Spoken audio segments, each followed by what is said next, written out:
Okay, good afternoon and a warm welcome to those attending and also to our viewers watching live on the Council's YouTube channel, Hillingdon, London.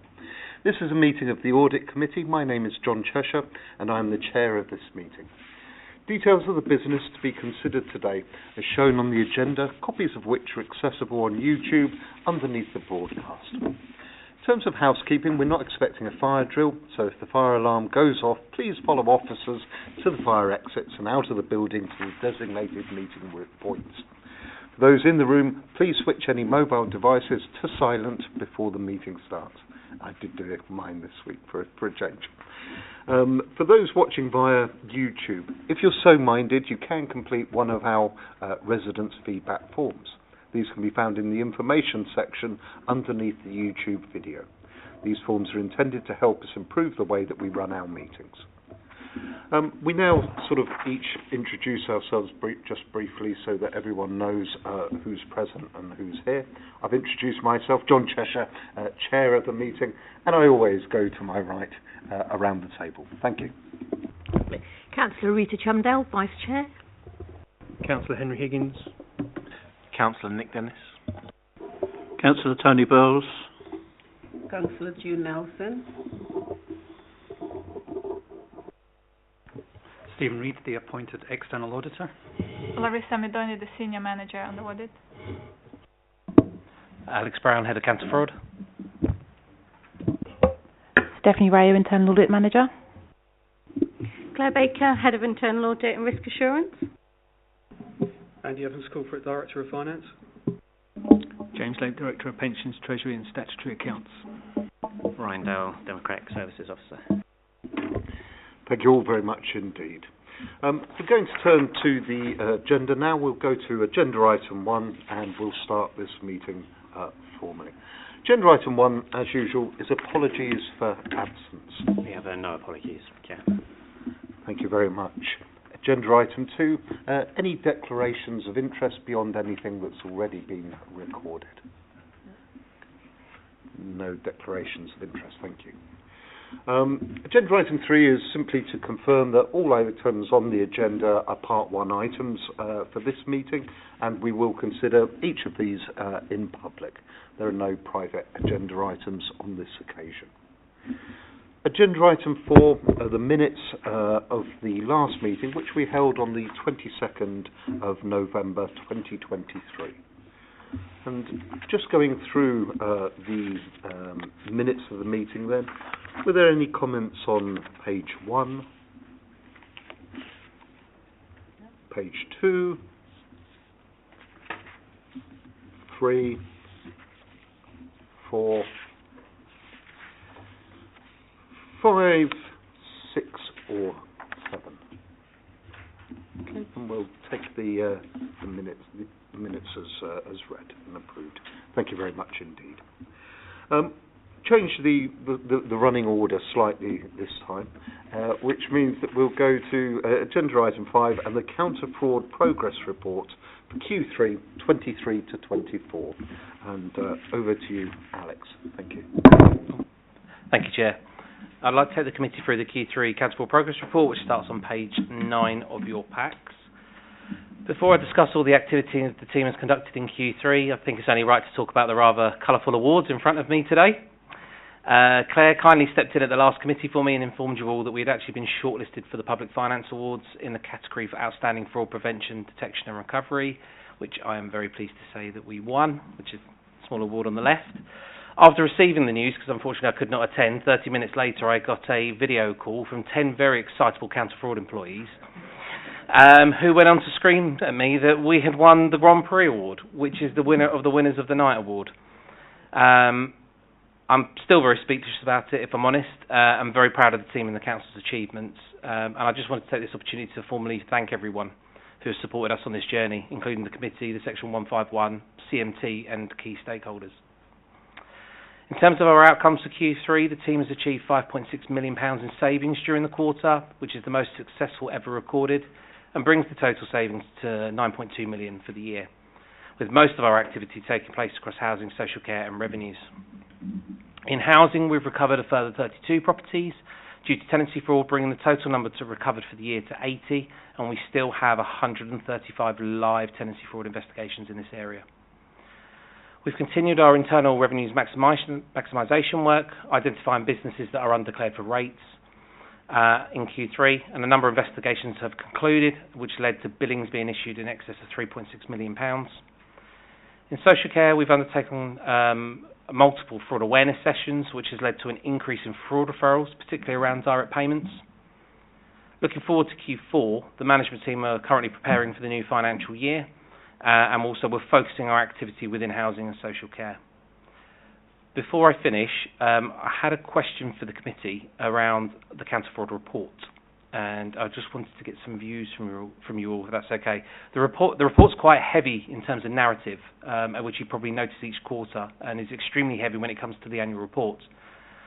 I was considering changing the format of the report so there'd be less narrative and more graphs, tables and charts to illustrate the work that we've done over the quarter, and I appreciate any feedback. Thank you very much indeed, Alex. Do you want us to tackle the question first, and then we'll ask our bits and bobs as well? Personal view, I'd be very happy with more dashboard reporting, particularly if the dashboards are green. Based on the performance so far, I guess there'd be a fair amount of green on them, which is good to see. So my personal view, I'm very comfortable with that idea. Colleagues? Yeah, no, I think that's great. I think it's easy as well, because if we have a substitute comes in, you're going to understand it a bit clearer and a bit quicker. So, yeah, I'm all for that. No problem at all. But I think the committee are more than happy with the proposal. I mean, these things can evolve, so it doesn't have to be the finished article, the first one that we see. So, yeah, please. Thank you very much indeed. Colleagues, any questions for Alex on the back of his presentation? Councillor Chundle. Well, first of all, a huge well done, Alex. It's just as much as you're proud. I think we're proud as councillors, of the council itself and what you've achieved. And I think I've been on the committee a year, 2 years now, coming up to, and your results have consistently, shown that the team is working well, and obviously the wards represent that as well. I've got a quick question on, you've got the HCF acknowledge there's more work to be done on page 13.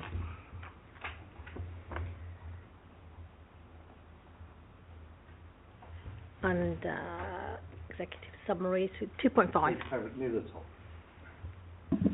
Yeah, so this is relating to our work in social care. And funny enough, Andy and I have been discussing this today. I think we're only scratching the surface in terms of understanding the fraud risk in this area and actually spending our time in terms of activity here. So it was just an acknowledgement to the committee, obviously being honest, that actually I think we can do more. We are doing well if you were to benchmark us across other boroughs, as I think further in the report suggests from the last London Borough Fraud Investigations meeting. But if you consider the volume of expenditure in terms of social care for the authority, then that obviously brings greater risk. So I think moving forward, one of the key focuses is understanding risk in that area, and internal audit are helping us with that. And then after that, it's a prolonged campaign of fraud awareness, I think, with officers on the ground to try and understand what they think are risks and bring in that counter-fraud culture to drive up referrals. So then we'll be reactive, but also we need to then, from our understanding of risk, design our proactive work in the area. So there's going to be a huge focus for next year. Thank you very much. Councillor Higgins. Thank you, Chairman. Two things. Publicity, to make sure that we're coming for you. So, a little bit of scare tactics wouldn't do any harm. You've got 100 cases, you said, still outstanding on housing. How long are they usually taking to resolve? Because obviously, if you're giving someone a heads up, then things can change they can do things quite quickly. So, do you take it from that point of contact? And the length of time, obviously, is what concerns me.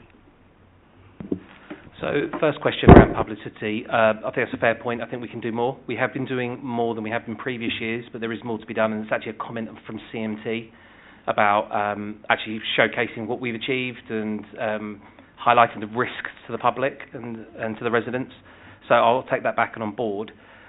The second point, housing, it's very difficult. So most of our referrals are anonymous or internally from staff. So when we are notified, the person that's potentially committing the tenancy fraud is unaware. So we're quietly working along in the background, gathering evidence, following lines of inquiries. They wouldn't necessarily be notified until the point where we are comfortable that they can be interviewed and the case be put to them. So yeah, there's not normally a crossover where they're alerted and we've got a position where we may lose evidence for the case. Councillor Burles. Yeah, thank you, Chair. Congratulations on the awards, by the way. It's very good, well deserved. I did notice on your publicity side that the blue badge, the stolen blue badge, got publicity in social media and everything. So some of the publicity is getting out there. And I noticed it was quite a good, 13 out of 87 badges inspected and 13 were out of date. So it does seem things are continuing. But, I did read about the publicity about the stolen blue badge, so that's well done. But my other question is about the beds in sheds. Are they across the borough, are they? Or any certain parts of the borough are they concentrated in? Or do you not know? Yeah, so it is a bit more geographical where you find sort of what we call beds in sheds. I think a lot of it's to do with where the university is, where the airport is, obviously for professionals, obviously renting a room for work. So a lot of it is in certain parts of the borough. But having said that, we obviously look at referrals regardless of where it is within the borough. Thank you very much. Any other questions? Okay, I've got a few observations and questions. Congratulations, as we've heard, on the excellent results and very well deserved to you and the team. Absolutely delighted to see both of those awards on the desk over there. Great. But also great in terms of the work reported in this report. Fantastic results, the highest figures ever to date. Congratulations to you all for the hard work. A couple of questions. On page 13, para 2.6, we've got the revenue maximisation work around undeclared businesses. That 3.6 million, again, seems particularly high. Can you tell us a little bit more about that and what was involved? Yep, so obviously last financial year was our first year looking at revenues maximisation. So we did internal work. We started to work with suppliers around data. And obviously it was quite fruitful for the organisation last year. When we looked at what potentially we would find this year, it's very difficult to quantify what you don't know. But we expected diminishing returns. And overall, throughout the quarters, we've seen that. However, what we've still decided to carry on doing is just one day a quarter, the revenues team has been going out into problematic or hotspot areas to see what businesses are actually notified within the systems using some of the internal systems. And we have actually still picked up some cases. So it's a good old-fashioned project where you're out actually in the community looking around the estates and finding out what's going on. So, yeah, proper sort of traditional work, boots on the ground kind of stuff. Okay, that's really interesting, thank you. I had another sort of more general question, that's lower down on page 30, when we talk about the number of cases that are currently with legal. I'm a little bit unsighted on sort of legal and the size and nature of the team, but from your perspective, are relations effective with legal, and do they try to expedite the stuff that you provide them? Yep. So we have a really good working relationship with legal, and we have a variety of lawyers that work on our behalf for different reasons, civil or criminal cases. But yeah, we have a great relationship. We have regular working meetings with everyone, but obviously there is a large amount of cases with legal at the moment. Okay, thank you very much. And that doesn't cause a particular backlog for you. Obviously, they have to do their job. No. So while cases sit with legal, or if legal are working on cases, of course we may pause that case, but that gives us the opportunity to work on another case. Plenty more out there, I'm sure. Well done on the KPI performance as well. You didn't mention it, but lovely to see it all, apart from that one sort of amber that flashes out at me. Councillor Higgins. To follow up a little bit, I'm going to put your your executive finance on the spot here. If you need money or you need more resources, like more lawyers or more things, are they quite willing to? I mean, without money you're saving, it's a spend to save wouldn't be such a bad idea. Sorry, Andy. That's all right. Andy might want to add to it, but no, completely. CMT have been brilliant. Even going back to last year, obviously, I took a small restructure that required additional funding, and it was agreed straight away. And of course, it's definitely helping with this year. And yeah, no, we've got full support if we need to go back and discuss, obviously, what the structure looks like, what resources are needed for capabilities. Thank you. Andy. I haven't got much to add to that, but just with the processes we've got internally are flexible enough to allow Alex to apply for additional resources, and whether that is in the system, whether it's direct resources for his own team on an investor save basis, or the support services where there's particular cases of urgency. As I say, he has a standing item on the CMT agenda, but also there's the ability weekly to put through business cases on an investor save basis, so the processes are in place. Thank you very much, Councillor Higgins. Thank you, Chairman. Yeah, it wasn't to embarrass anybody. It was just to make sure that it shows that, you know, when we're winning somewhere, that you're not then restricted. You'll still be able to expand if you need to be. So that's all my point. Absolutely, and you referenced yourself the zero-based budgeting activity that's underway at the present time. Have you gone through that process yet yourself, and you know, anything for us to know about through that? So we went through the exercise. It was really sort of enlightening and insightful. We've actually made us take a real hard look at some of the data we have and what we've achieved and where and what we could be doing. And it's sort of brought out a few themes of things that we can improve on next year. So, and it's mainly around the use of data, the use of technology, and of course, as already mentioned, our activity within social care. Thank you very much indeed. And you know, I've been interested in the social care area, and it'll be very interesting to see where that takes you after the initial successes this year. A final point from me, and it links in nicely with what you just said, and that's paragraph 3.1.2 on page 13, where you mention about the data match sets that have been generated and have resulted in high quality referrals and property recovery. I guess it's that use of technology, or that further use of technology, that really offers additional opportunities going forward. How did this work? What can you say about that in public to us? Yep, so this is more, this particular match is more centralised around housing.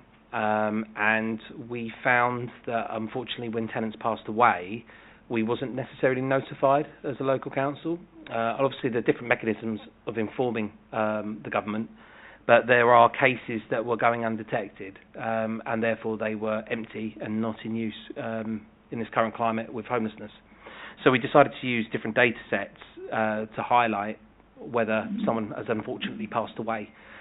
And it's just obviously within properties that falling through the cracks that you wouldn't know within housing services, etc. So it's another sort of preventative measure, early detection, using data, and it's actually really simple. The matches come out every 2 weeks. It's automated for us. You know, we had to get the data sets built right in the first place, and we want to do a lot more of this in different areas going forward. Very interesting, and thank you very much, Councillor Hall.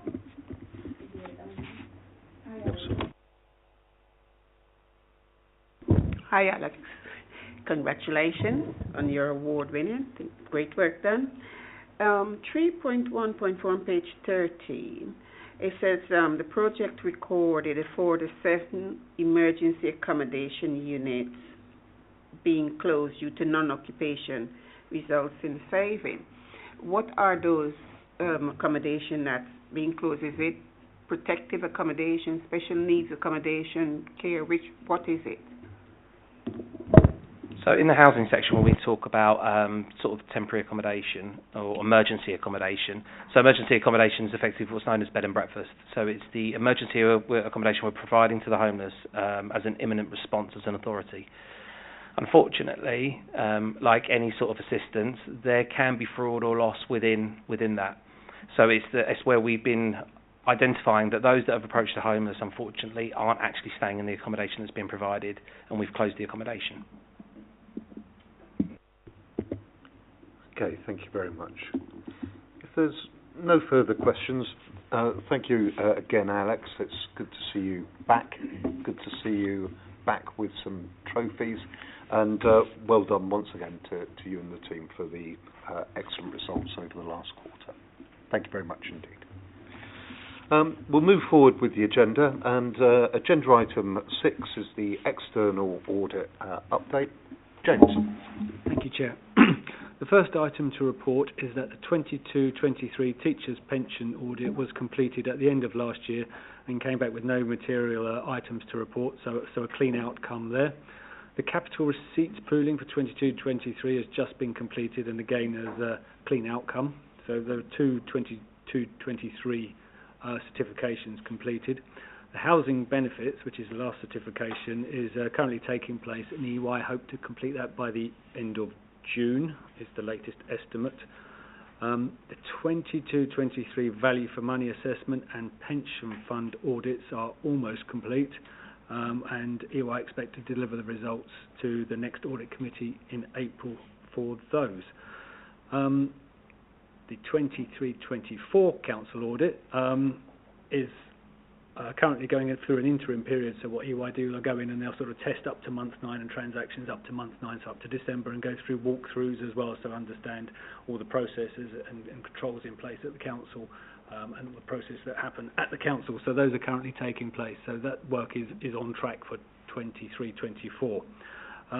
So that leaves the 22-23 council audit, and just as a reminder to committee, obviously there are national issues regarding audit backlogs for councils, some going back to sort of 15, 16. We're not in that group. We've only got the 22, 23 outstanding. But obviously the DLUC, SIPFA, Financial Reporting Council, all those bodies are working for a system reset to try and sort of work out how they're going to fix this backlog. And I'll hand over to Stephen now, because he's just hot off the press with DLUC in terms of the consultation and how they're suggesting that we sort of rectify that situation. If I may. Indeed you may, James. And thank you. Thank you very much, Stephen. Thank you, Chair.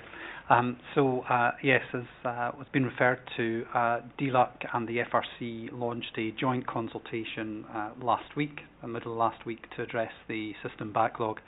Just for context, as at the end of December 23, there was around about 740, I think, opinions outstanding across the local government sector that went back a number of years.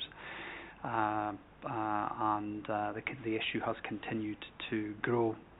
Hence, as a result of that, the system has come together under the leadership of DLUC, the NEO and the FRC to seek to address the issue. The consultation that's live now is open until the 7th of March, and everybody is being encouraged to respond to that. Subject to that consultation, what that would see is it would see some amendments to the Code of Audit Practice around the ability to report on a composite basis for value for money. So rather than report annually, do one report that covers all outstanding years for up to 22-23. That wouldn't be an issue for Hillingdon, because it is only 22-23 value for money that we're working on at the current time. The other elements of the National Audit Office Code consultation, the main element is in relation to encouraging auditors, where there's a transition between auditors, to cooperate fully. Again, that doesn't specifically apply here, because we're continuing under the new contract as your external auditor. In respect of the DLUC consultation, there are 3 key elements to that. First, to address the backlog, a phase 1 or a reset position which would see a backstop date of the end of September 24 for all financial years up to 22-23.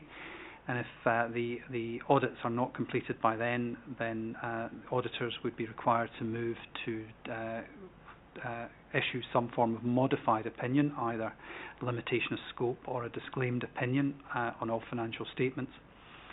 Phase 2 of the proposals is a recovery period which would see backstop dates being introduced for each financial year up to the end of this PSA contract, so up to 26, 27 I think from memory, is 5 years off. And then there is a third phase which is about the longer term reform of reporting and auditing within the local government sector. And as I say, that consultation is open until the 7th of March.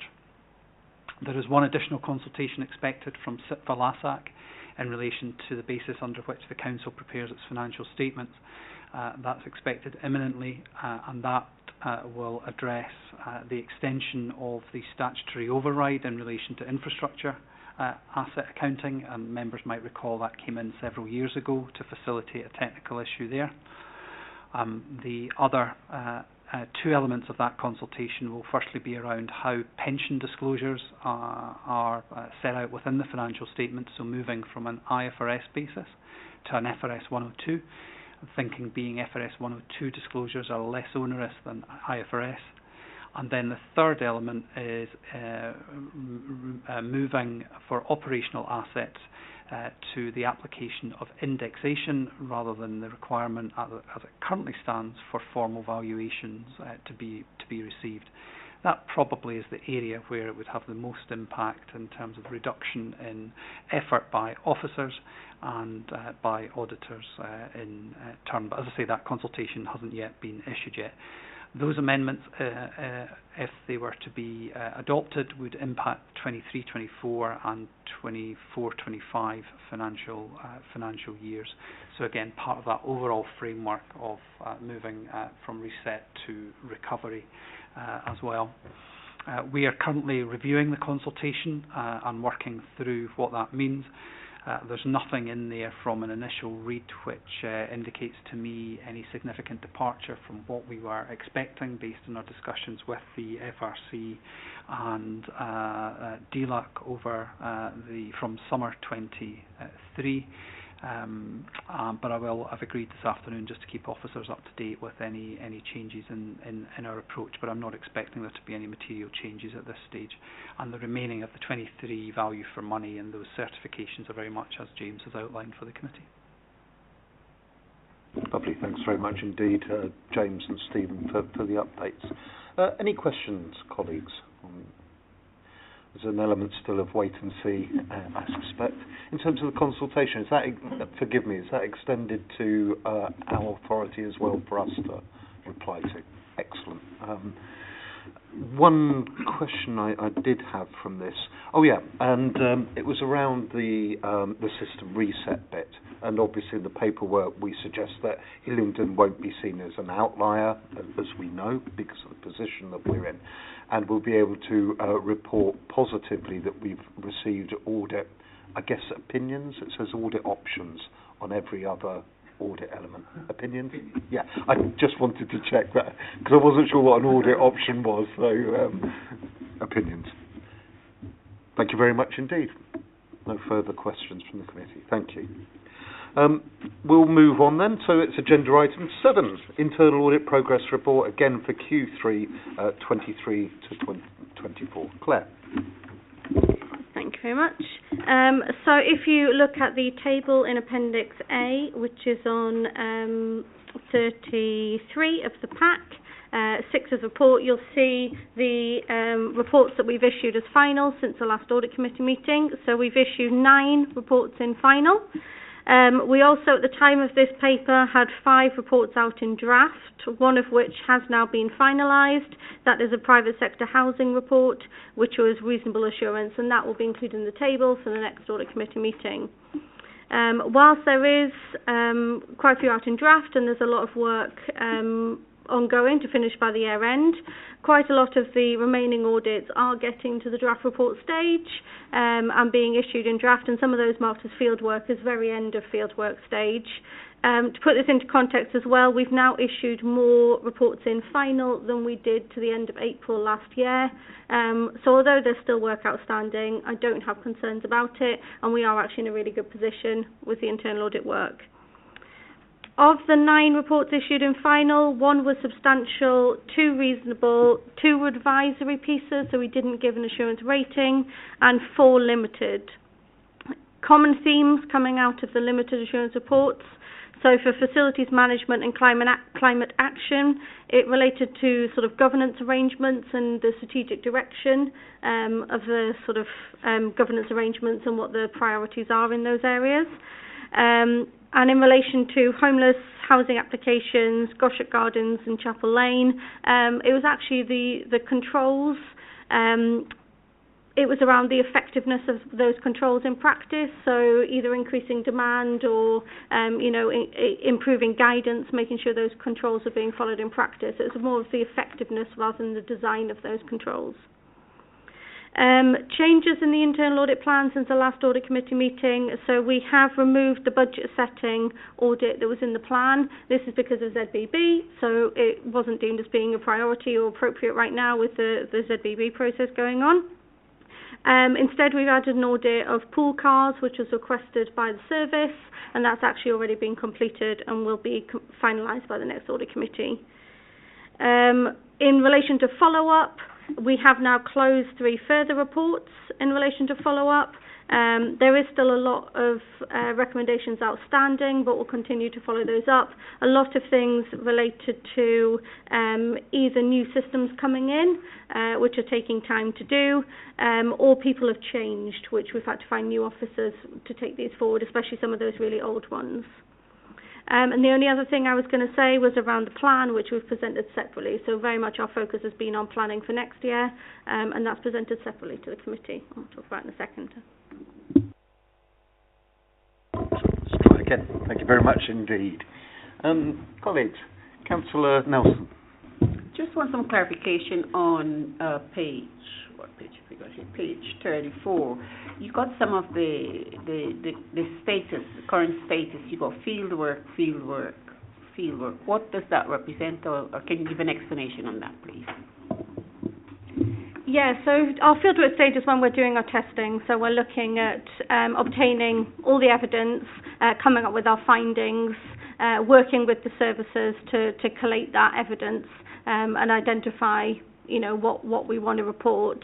Where we say report drafting, it's that we finish that field work, we've got all the evidence, it's just we as a team, the auditor, is making sure that we're writing all of our working papers up, making sure we're drafting that report, going through that kind of internal review stage. Any reports that are written will go through myself, the audit manager, before they get issued out, and then anything marked as draft report in amber means a draft report has been sent out to the service for their management response. Thank you very much indeed. Councillor Higgins. Thank you, Claire. The KPIs. KPI 8. It's the only one that's sort of sticking out a little bit. I know it's over 50%, but can you give us a bit more background on how we're achieving to get that a bit higher? So within our KPIs, they're not things, all of them are not things for internal audit to deal with. So we do, that KPI in particular is around management, completing the management actions that we do. So obviously that comes through our follow-up in terms of checking where things are. I cannot make management do everything that I recommend, but we include the KPI because it's making sure that it's evidencing to the audit committee that progress has changed, things have been done. I would say in terms of that one in particular, obviously we started the follow-up process back at the sort of beginning of this year, and it really kicked off when we got the team in place to really deal with it. A lot of the kind of quick wins, easy ones where people said, yes, I've done it, here's the evidence, quick tick it off, were presented at the last audit committee meeting. Now we're at the ones that are probably quite old, people have changed, systems taking longer time to put in, so that's probably had a bit of an impact. I would say I should be honest, in there is the risk management ones with introducing the new risk management system. That is with me to do. It is taking longer than I expected, but that will be completed, so that will help, because I am one of the management in that case. That's quite ironic, isn't it? Okay. Thank you very much indeed. I've got a couple of questions and observations, if I may. On page 30, where we're talking about some of the audit work that has been done, particularly the limited assurance reports, I was a little bit surprised and disappointed to kind of read the stuff around facilities management, I must admit, particularly as we're in the midst of trying to save money and identify opportunities, to see things, and I'm going from the summary here, that appear to be fairly basic, not in place, disappointed me slightly. I mean, obviously there are no red recommendations, high priority recommendations. There's a number of ambers. But, have they taken the audit work, and are you confident that they'll be taking it forward and getting things on a better footing? Absolutely. So we've just got a new corporate director within Place Directorate, and one of her major priorities was around asset management strategy and taking that forward. I've had intro meetings with her, and absolutely that is a key focus in terms of identifying what it is that we want to do with our assets, what assets we have, and that also feeds into the facility management. Now, facility management themselves, I would say they come up with their sort of planned works and have a programme of planned works. It was more what they use to build that programme of planned works, because we don't have the kind of governance overarching asset management strategy. That's what related to. All right, thank you very much. I was interested to read about the request to take a look at pool cars, but I'm happy to wait till next time when we'll receive the reports to find out a little bit more about that. Staffing matters. No mention of it, but I believe there's some changes in place or in train. Yes, so unfortunately Steph, who sat next to me, is leaving us to go to bigger and brighter things, and also one of my internal auditors is also leaving us by the end of the year. So in terms of the planning, I was going to mention this at the planning stage, I have developed the plan taking out Steph in terms of our capacity planning, but not taking out our internal auditor. So we'll keep an eye on our capacity and our team, but yes, those are two changes.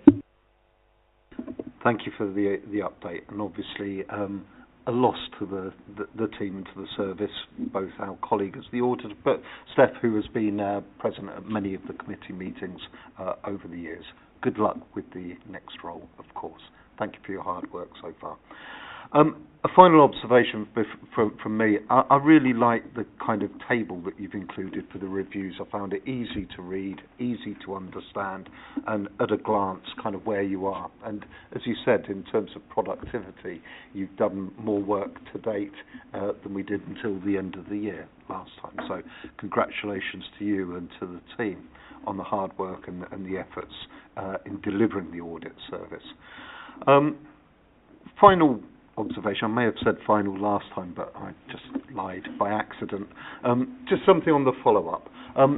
Looking towards the end of the table, which would be around page 38, I guess. There's a couple where we haven't had updates. The care leavers allowance and the thematic review around pupil premium. Is it simply a lack of response to your request for an update? Is that what we're seeing there? Yeah, I would say for pupil premium, it is reliant on contacting schools, which is a bit of an extra step than internal. Okay. But yeah, it's predominantly it's mainly where we've tried to set it. If we haven't got a response by email, we've tried to set a meeting up, and we just haven't had that meeting at that time. Okay. Obviously, those are the ones with slightly sort of higher level recommendations. The care leavers, I notice, are high action. So the committee are always keen to see that the high priority actions are implemented more swiftly, I suppose.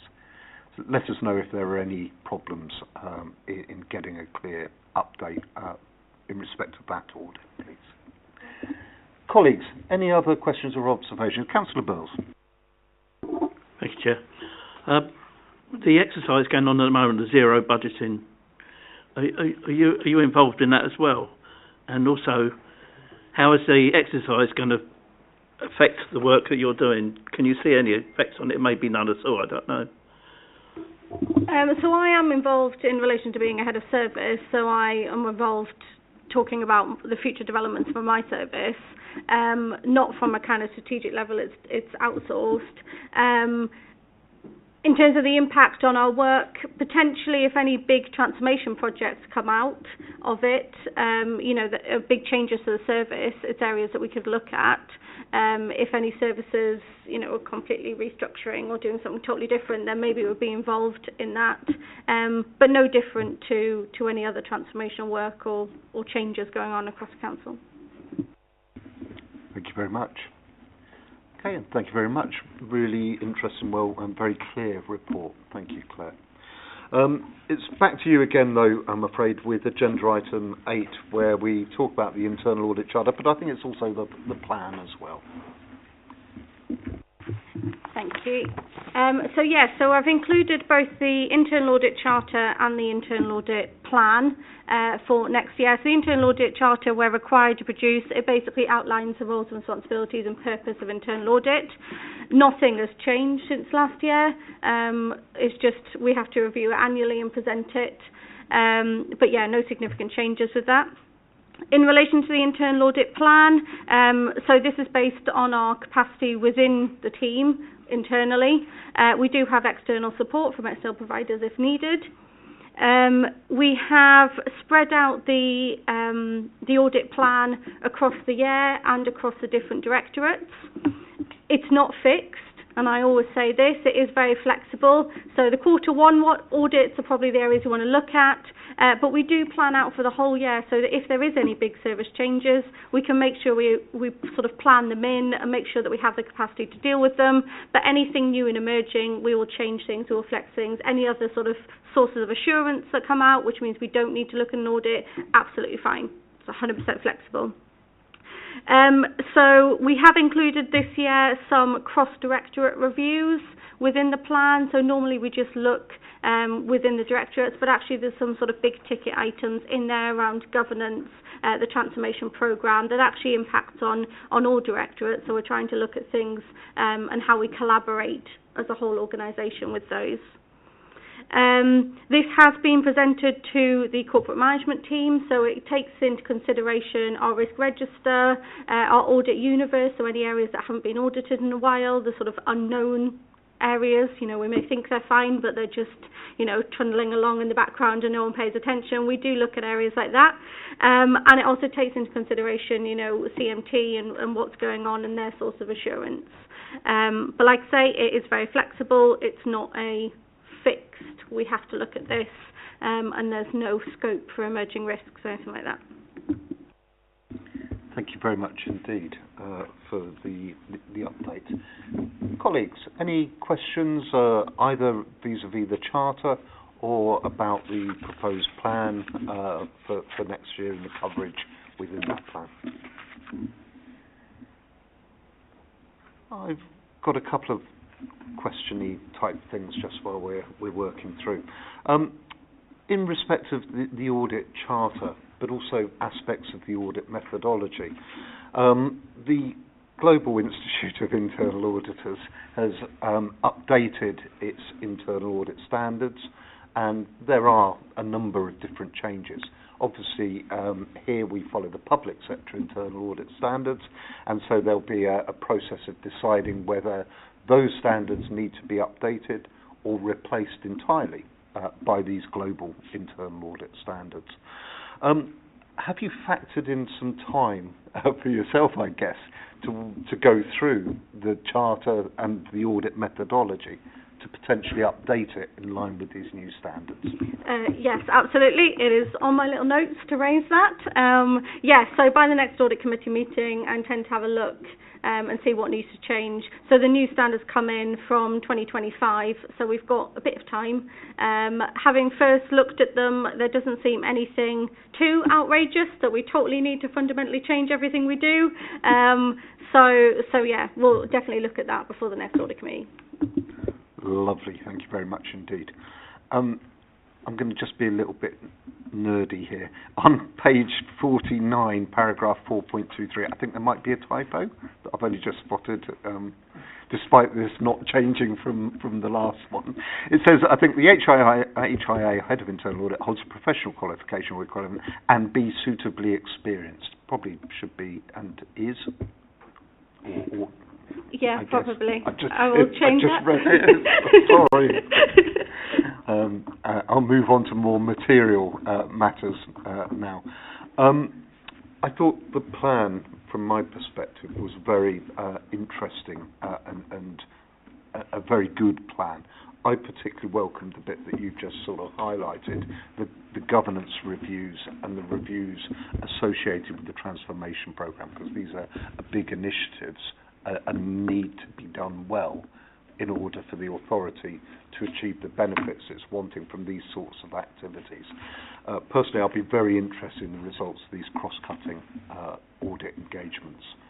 But the plan as a whole, I thought was interesting. It was well balanced. It looked to me to be covering, important subjects, things that we ought to be getting some independent assurance over. I'm very much looking forward to where you go with all of this. I did have a question around the security review that you mentioned on page 54.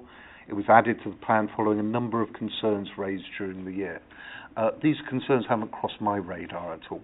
Is there any sort of heads up you can give us about the nature of these sorts of concerns?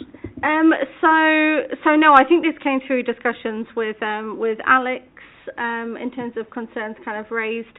It wasn't sort of anything in particular, but it's around security within the civic centre. Sort of walkthroughs. Can people walk off with stuff? Who can access different levels? All right, that makes sense. I wasn't sure what the nature of the concerns were. Again, I had a slight question around page 54, further down in the Children and Young People's Directorate. And this, again, I don't mind asking stupid questions. Safety valves? Sorry, what does that refer to? Forgive me, my ignorance. So this is the safety valve agreement that we have with the Department for Education. This is probably more of a question for Andy. It's all to do with... Andy, I don't mind who answers. I'm sorry, I just had no idea whether it was a physical bit of kit or something else. Yeah, thanks. I'll answer that briefly. It's not a safety valve in normal terms. It's a technical term applied to a specific arrangement a number of authorities have with the Department for Education in terms of managing the high needs block deficit, which has arisen from the special educational needs changes, which date back to 2014. So Hillingdon has a deficit and a management arrangement with the DfE to manage that deficit, which is denoted as safety valve arrangement. Thank you very much indeed. And again, I don't mind asking questions that make me look ignorant. I wasn't sure whether it was connected to the facilities management issues and something was going wrong in schools with safety valves. So, it's amazing how your mind can take you to different places. Forgive me for that. Okay, Councillor Nelson. On the Directorate of Central Services. On the Directorate of Central Services, utilization of housing stock. Can you give me an explanation on, explain some of that? What is the utilization and how are you doing that, please?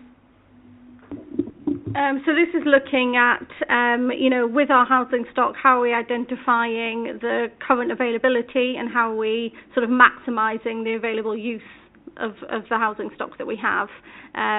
So how are we getting the most value out of it and allocating it appropriately? Thank you very much. Okay, no further questions from the committee. Thank you again for the plan. Really interested to see the results of that in due course. Happy to approve the plan and note the responsibilities as detailed in the Charter. Thank you very much, Claire. We'll move on to agenda item 9, which again is Claire, and it's a risk management report 23-24 Q3. Thank you very much. So this is the risk register as at the end of Q3, so as at the end of December. So things have changed. It is a live document, but this is at the point in time at the end of quarter 3. So we did a training workshop with the senior management team since the last audit committee, and actually this led to a number of new risks, in particular within the Place Directorate.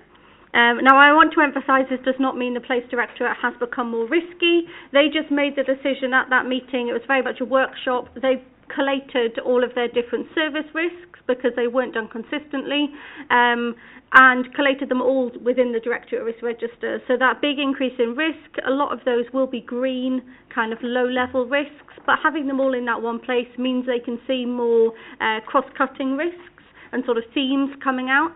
And it's actually consistent with the way that the new risk software will work. In relation to the new risk software, just a little side note, we do now have it. It has been built.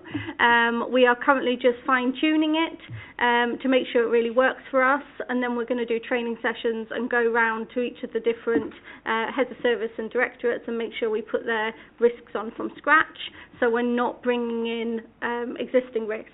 We're starting whole new clean slate. Yeah. So it's going to take some time to do, but it will be worth it because everything will be consistent and on there. But yes, the new software is pretty much up and running. In terms of those risks on the risk register, so within Place, a lot of them still need to be scored, but that is because they were new put on there and they're aware of those. 2 of them, which were unscored, are actually red rated, relating to decarbonisation and decent homes. And these you'll see mentioned within the strategic risk register, but it was updated after the end of quarter 3, so you'll see it in the quarter 4 update in relation to this. There were, in relation to the review dates, there were 4 that had not been reviewed within the last 6 months. These are all amber rated risks, so none of them are red rated. To be honest, we're very much moving towards individual services taking ownership for their risk registers and directorates taking ownership for holding those services accountable. I was expecting it to be even worse than this, so this is actually quite good that they are taking ownership. It's a really positive step. Hopefully it will continue on the new system because they'll get automated alerts through that as well to remind them to do it. We've had 1 risk that was closed from the Finance Directorate. This related to fuel because it was no longer a sort of high priority, and we had business continuity arrangements around that. Included at the end of the report is a summary of the corporate risk register. So these are basically the red-rated risks from the Directorate risk register as at the end of the quarter. No significant changes at the end of quarter 3, but since the end of the quarter, the schools places audit has been schools places risk has been reduced down to green, and like I say, we've added the decarbonisation and decent homes onto that list, which you'll see in the quarter 4 report. Thank you very much indeed for the report. Colleagues, any questions or observations? Councillor Chandler. Thank you, Chair. Thank you, Claire, for the update. In relation to this new software, hopefully this will help you identify departments that aren't updating the register. So that will then work with just general performance management. Is that how it will work, hopefully? Yes, so there is a review date for all risks. There's also a review date for all actions that are set up in the new system. They would get notified. It's currently set up to notify them daily when they become overdue. That having set up the system and put some trial ones in, it is an awful lot to get daily updates telling you to do it. So we're looking at what is an appropriate kind of frequency for those emails. It also notifies their director or their manager if they add anything that is significant on there. It's one thing that we're looking at. So yeah, it will help sort of populate these KPIs. It also works with our sort of Power BI software, so in relation to all our KPIs and everything, so we can export from the system and get more sort of dashboard information, so people can see live information on, you know, how many are outdated or overdue, or you know, new risks that have been identified. There's a lot of different sort of reports that can be run from the system as well. Yeah, please, thank you. So hopefully next meeting that we have. We'll have a bit of an update on how it's worked, because it's just new now, isn't it? So. Yeah, so there's currently nothing on it, but hopefully by the next audit committee meeting we'll have some risks on there.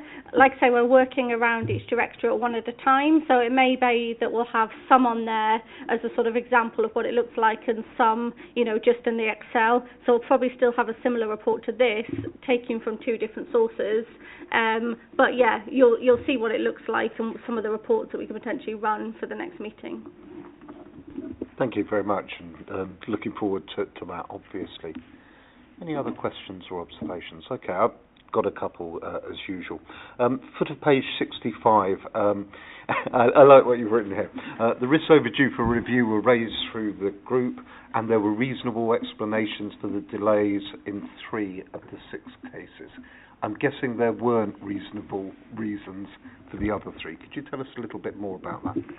Yeah, so these are, so when we raised it with the Corporate Risk Management Group and, you know, told them to go and talk to their directorates, I'd actually already identified, so one of them related to somebody who was off sick for a long period of time, so I appreciate that they wouldn't have access to that. And they did have sort of people to go in and look. There was sort of a backup for that. It's just it hadn't been done. So that one was fine. And then the other 2, we actually identified that the person responsible didn't have access to the centralised register. So they'd had a copy, and I think they'd updated it on their copy and thought they were done, but didn't realise. And once we picked that up, absolutely, they're now set up, they can access it, and moving forward with the new system, that wouldn't be an issue. For the other ones, there may well have been reasonable reasons. It may well be that they didn't have access, but we don't know that. Okay. All right, I understand. Thank you very much. Can I ask a question about one of the risks on the summary in Appendix A on page 67? And really, and I think I might ask you, Andy, if that's okay. There's a couple of risks that fall under your sort of neck of the woods here, risk 12 and risk 13. And obviously it's static, and I know that there are big thresholds and boundaries in all of this, but any sort of update, you know, or for the committee around those 2 areas of risk from your perspective? Yeah, thank you, Chair. So on risk 12, I think we did talk about this briefly in the initial meeting. I think the date of the review there is quite important. That was before we had information relating to the local government settlement and before setting the budget. So I think due consideration will be given to the status of that risk when we look at it in Q4, which is imminent. And you may well feel there may well be some movement, and we wouldn't be alone in that. So I think having that information now will allow us to take a more balanced view of where the trajectory of that risk.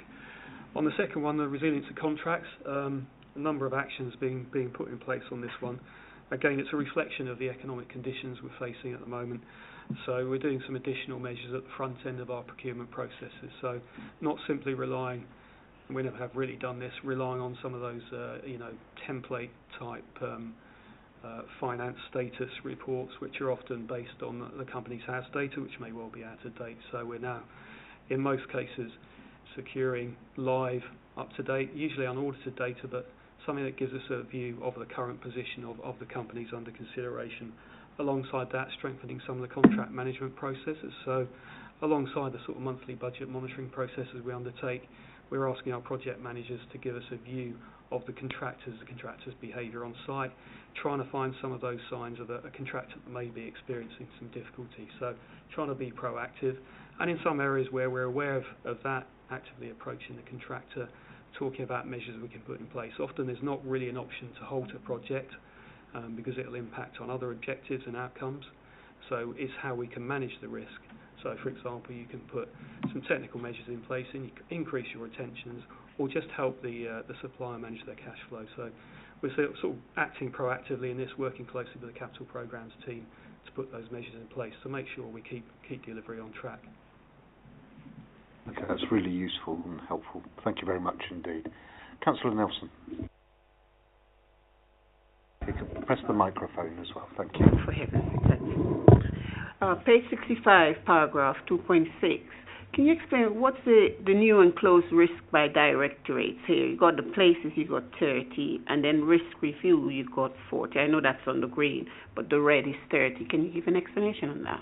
Yeah, sorry, I think the key for that has gone missing. So the red is the number of new risks for each directorate, and then any that are closed is green with the negative. So we've closed one risk within finance, but then we've added one risk within adults, 30 new risks within place, one risk within children's, 5 in finance, and 3 in central services.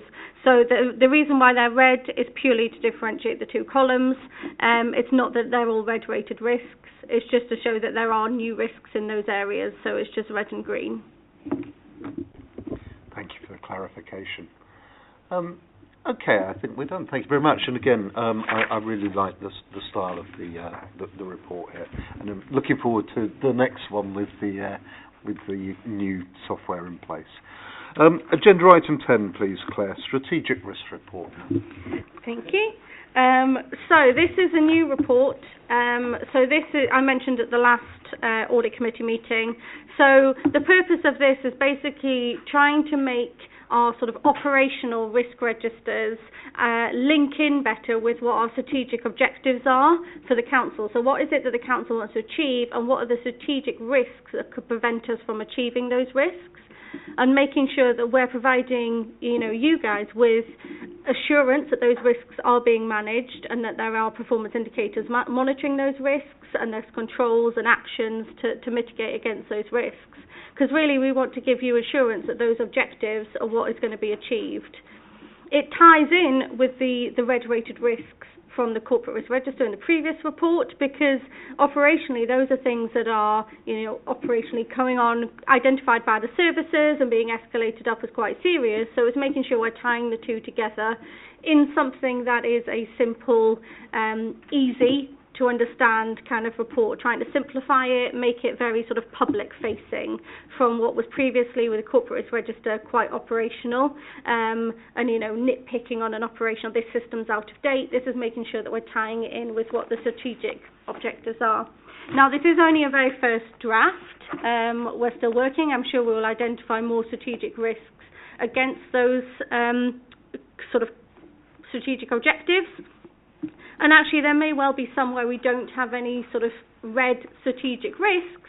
We could say actually we have really good assurance that this objective is going to be hit. We don't have any strategic risks against it. There might be one sort of green level strategic risk. Now this is, like I say, work in progress. We are currently reviewing with the new risk system coming in. We're looking at the way that we present some of our performance information, and I want to make it less of this as a PowerPoint presentation and more into a sort of dynamic dashboard, and making sure that we're linking in with those performance indicator data and collating it all. This is just my first very sort of manual draft to get something to the committee, but there is a much bigger, wider, far more technical project than I know how it works in linking in and pulling all that different data sources and making sure that things like objectives, key performance indicators, risk registers, everything aligns. So on each one we've got the risk description relating to the strategic risk, the primary controls that are there to manage that risk, what source of assurance we have. So 3 different levels. Level 1 is very much the sort of management controls and how is management dealing with it, or the service that it relates to dealing with it. Level 2 source of assurance are things like the oversight, still internal, so still like CMT monitoring it, still internal to the organisation, but how are we getting some oversight of those sort of level 1 actions. And level 3 is independent assurance. So if internal audit is doing any reviews, or external audit, or independent sort of advisors coming in, those would be in level 3. So that's what the 3 levels relate to. In relation to the key performance indicators, I've included them in there. Unfortunately, the quarter 3 data wasn't available at the time of the report because they are going through this whole new making it all digital sort of strategy. But going forward, we will have sort of performance information in there that will tie back to giving us that assurance that these risks are being managed. And like I say, it does have the links to the corporate risk register risks as well, so you can see what sort of ties everything together. I have included rating, so the initial rating, current rating, I've just gone with red, amber and green. Again, trying to make it simplified. Does a member of the public know what, an A1, a C3 means? Trying to make it very simplistic. In relation to the control rating, so this is the rating in relation to how confident are we that those controls mitigate that risk from happening. So how confident we the controls exist and are working. And the assurance rating is the level of assurance that we have that this risk is being managed. So there could be really good controls, but if you have no way of testing those controls and no source of assurance that those controls are working, then your source of assurance might be lower. So you're told these controls are there, but you can't test them. In which case would be looking at, okay, we need actions around improving those sources of assurance. Can internal audit do a review to give you that assurance? Is that what we need to do? Is that the next step? Or is there things like, management reports or key performance indicators that you want to put in to give you that assurance because that's what you're looking for? So those assurance ratings are currently still TBC, very much because it depends on what sort of your assurance is, and also the performance indicator data. So it's something that we'll work on in the future. So yeah, just any thoughts, any comments? If you all hate it, I won't do it again. Thank you very much indeed. Let's have some feedback. I'll start at this end and work through. Oh, well, Councillor, let's start the other end and work through then. Councillor Nelson, thank you. Thank you, Chair. I think it's very simplistic because I'm literally understanding the whole concept of it all, because it's identifying the different areas, who covers the areas, and also the questions that can be asked. So I just want to congratulate you on that, because it's helping me, who hasn't done something like this before, to really pull out some of the issues that may be presented to residents and to us as councillors as well. And the rating with the red, is it in place now, or is it something you're still gathering all information as you put them out in red, amber and green? So in terms of the current rating, so this went to the corporate management team, so we've kind of agreed on those ratings internally. If you disagree, absolutely fine, we can change those current ratings. If you think actually this is a bigger risk, or you're overemphasising this risk and actually it should be lower, that's absolutely fine. We can have that sort of discussion and feedback, and take that back to CMT and see what they think. Thank you. And that's still open to, from this meeting, we can still feedback to you the information on what we may think of it, yeah? Yeah, absolutely. Yeah, any point, if any new risks you get identified and you say, actually, we want to feed back into this, absolutely, any time.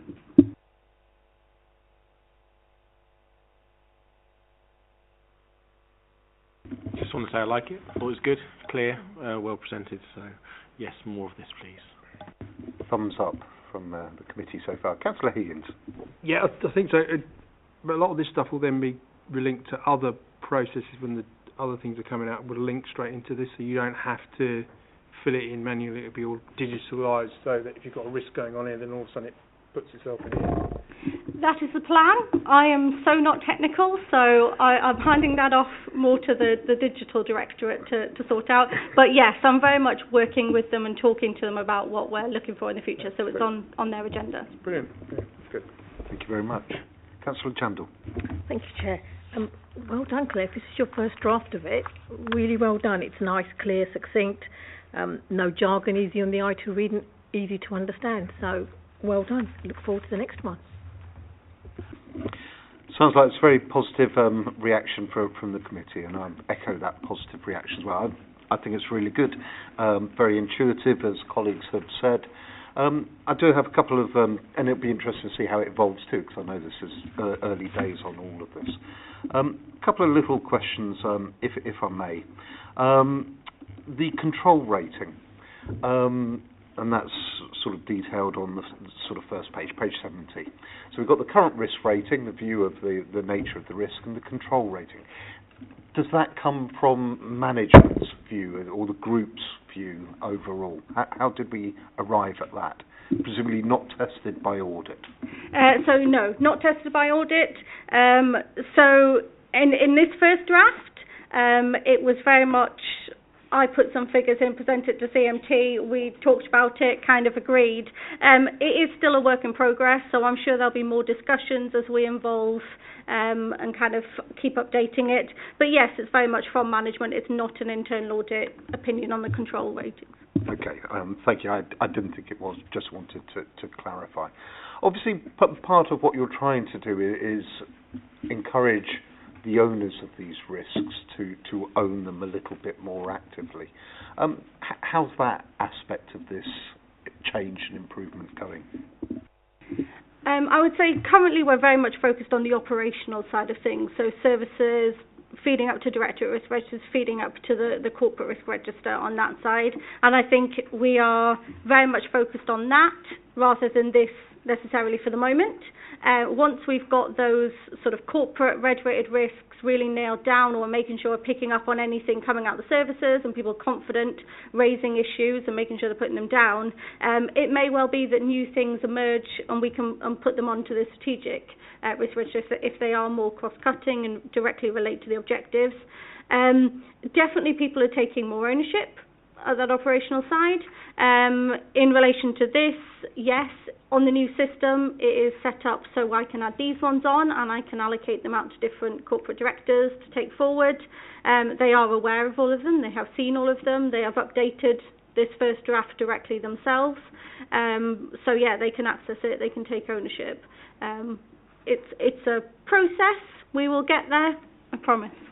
Oh, I'm sure of it. Thank you very much indeed. Okay, I think we're good, and again, echo the committee's view. You know, good report. Like the layout, like the format, like the direction of travel. Keep up the good work. Thank you very much indeed. Which brings us to an agenda item that you're not having to deliver a report on, Claire. So I guess you breathe a sigh of relief and hit the gin in just a little while. Agenda item 11, which is the skills matrix. And over to you, Ryan, for that one. Thank you. So attached here is the skills matrix that members recently completed for members to comment on if they see fit or to approve if they're all happy with it. And then also attached is the draft training plan that came out of the returning of the skills matrix for members and officers to comment on. Thank you very much indeed. Just a quick question, Ryan. Did everyone fill out the skills matrix? So we've had replies from everyone. Good. So if we're content, then that's the training plan for the committee going forward. I'm content with it. We'll play around with the dates a little bit, possibly if needed, but it looks like a sensible response to the returns you've had. Claire, sorry. Just in relation to the training plan, I see that I've got the role of the audit committee lumped in with the internal audit. I didn't know whether we wanted to have the role of the audit committee sort of further up, and then have all the different sort of subsections. I mean, I don't know everything that the audit committee does. I feel that there's a need for additional sort of understanding on the role of the audit committee. That probably ought to come sooner rather than later, to be fair. So maybe we'll shift that forward a little bit, either separately to the rest of the intended coverage, because we had something from you last time on internal audit, didn't we, from memory? So yeah, or just include it within the different subsections, like the role of the internal audit of the audit committee for internal audit, or the role of the audit committee for risk management. I don't know. Oh. As long as I don't have to do the whole role of the audit committee, because I don't know what you do for internal audit. Yeah, we had a bit from EY on their perspective. So maybe it's the audit committee's role in respect of internal audit. We've had it on external audit today. That feels a more sensible response. Thank you. All right. No, we're happy with the rest of the plan there, Ryan. Thank you for putting it together and compiling it for us. Last but not least, then, agenda item 12, which is the work programme and the forward kind of look. Again, over to you, Ryan. This is just, I think we've updated the dates since this was produced, but it's just for noting, really. Okay, so we'll note that there'll be some changes to the dates. We had a little bit of discussion around availability, or lack of, and hopefully we'll get some new dates out next time. Alex, are you okay? Yeah. This was initial proposal, sadly, that was not great for me, which meant you'd be chairless, or at least over to you, Councillor Chandler. So we'll get some new dates and we'll circulate those ahead of the next committee. Okay, that brings us to the end of the formal agenda, so thank you very much for all of you who've presented, to colleagues for the questions, and thank you very much for those watching or listening online. We'll end the meeting now. Thank you very much indeed.